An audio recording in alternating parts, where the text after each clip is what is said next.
Hey everybody, it's Cynthia Maynard here from CynthiaMaynard.com, and I have a quick tip for you today, something to kind of stretch your supplies and give you a little boost in creativity that maybe you haven't thought of, maybe you have. I have this, I had gotten it for $1, I think at Tuesday morning. It's a Doris embossing folder. And it has all these great Christmas sentiments, jingle bells, deck the halls, holly jolly, ho ho ho, so forth. And, you know, it's great for a background embossing, but I wanted to take it a stretch further and have all these great sentiments you can cut apart. So what I did was I embossed it on just a regular piece of paper, and you could certainly cut it across like this and cut it up, and you can just cut out these words. I ran with some mowed lawn, or you could use whatever you have. I just used it because it was green and small, and I just went all over it like this, and then you ended up with this inked up, embossed, just pops right out at you. And I just started cutting things apart. So you could get this Let It Snow, you can get the ho ho ho, holly jolly with the gift, Merry Christmas, and then you could further cut them apart like this. For example, the jingle bells was connected like that, and then I cut it that way so I could stack them if I wanted to. Or you could even take it a step further and cut out individual letters if you want to do sort of a you know, like a ransom note type of don't make a ransom note, but you know what I mean, the you know, that look of sort of pasted together collage type idea there.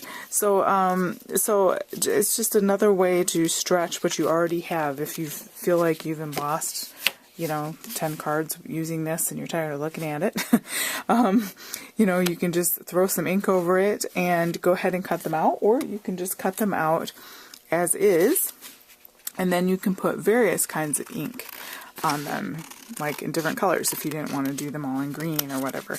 So for example, I'm going to cut out this Merry Christmas, just like that. There's not a whole lot of room, so you have to, you know, it's got to obviously fit what look you're going for. Grab a red.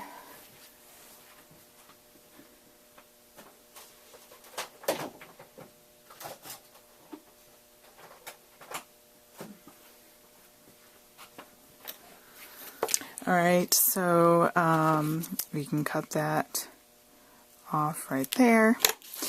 And then we can go across like this with our Mary.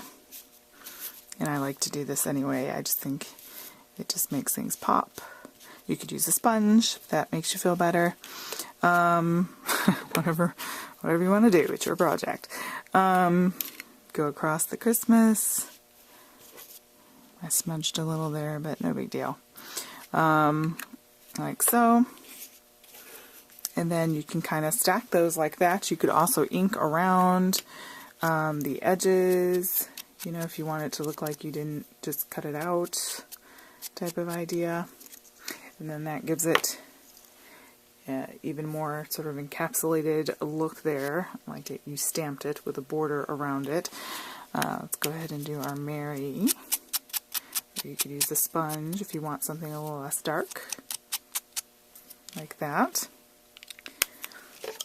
And then you can even keep this neutral.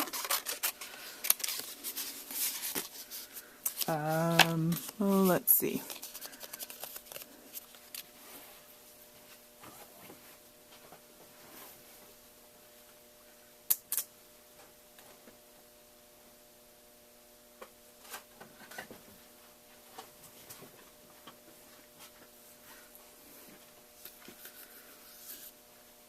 Looking for a punch that is probably buried.